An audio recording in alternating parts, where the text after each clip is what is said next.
Hey everyone, we are going to start off today with Alabama head coach Ashley Johnston.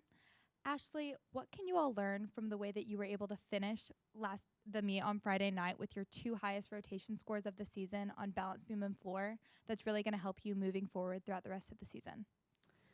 Yeah, we learned a lot as a team on Friday night.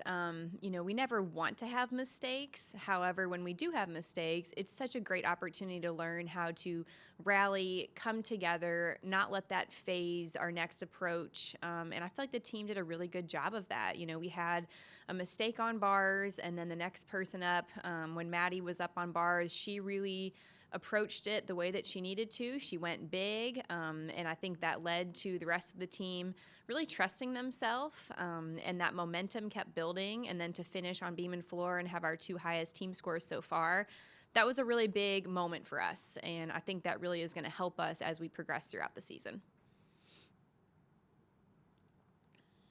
Let's start with Katie.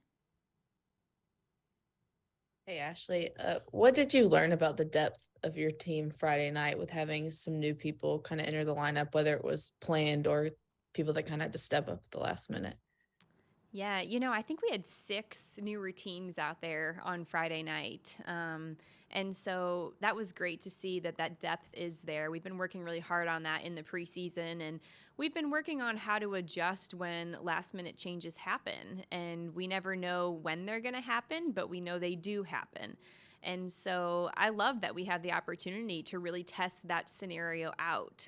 We had a couple people that last minute just couldn't go. It wasn't in their best interest. And then we had half of our vault lineup just step in and compete for the first time, and they did a really great job. And so, as a coach, you talk about how important depth is all the time, but then if you never need to use it, it's really hard to make that argument. And so I think it was great for our team to see that we continue to talk about it, and you never know when you're really going to need people to step in, but when that opportunity arises, you see the value. And I think that was a great learning opportunity for us on Friday. Abby. Hi, Coach. Do you have any updates on Makari or Shalyn? Yeah, as of right now, I think Makari and Shalyn are both ready to progress and ready to jump back into things. And I mentioned this on Friday that it was really just some unfortunate timing, but we always want to take a little bit of a conservative approach, keep their long-term health and well-being in mind. And so we made some decisions just to make sure that we were managing them well as we progress. It's a long season. It's a marathon, not a sprint. And we felt like that was going to be the best way to manage them throughout the whole year. Taylor. Hey, Coach. You guys have a top 10 matchup coming up this Friday with Kentucky. What are you guys doing to prepare for that road trip? Yeah, Kentucky's a great team.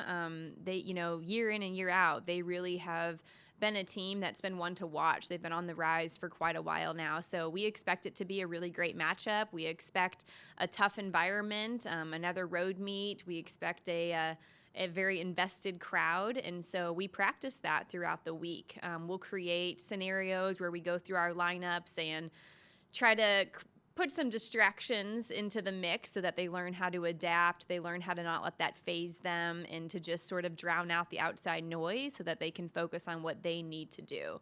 And so that's how we're going to prepare this week, doing our best to mimic the environment that will be put on Friday so that we're prepared to handle whatever's thrown our way.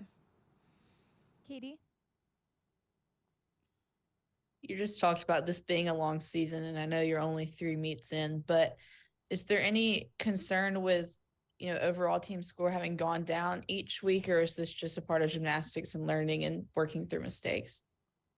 Yeah, it's really hard because our sport tends to be pretty subjective, and you never really know exactly what a score means. And so we do our best not to worry about the score, but to stay invested in the process and stay invested in how we are making progress. And I would say this past Friday night, we unfortunately had to count a fall, and so that's reflected in the score. But besides that, it was actually our best performance. And so I do feel like we're continuing to make the strides that we need to make. And once we're able to kind of get everybody back into the lineup mix, I think we're going to be right where we want to be.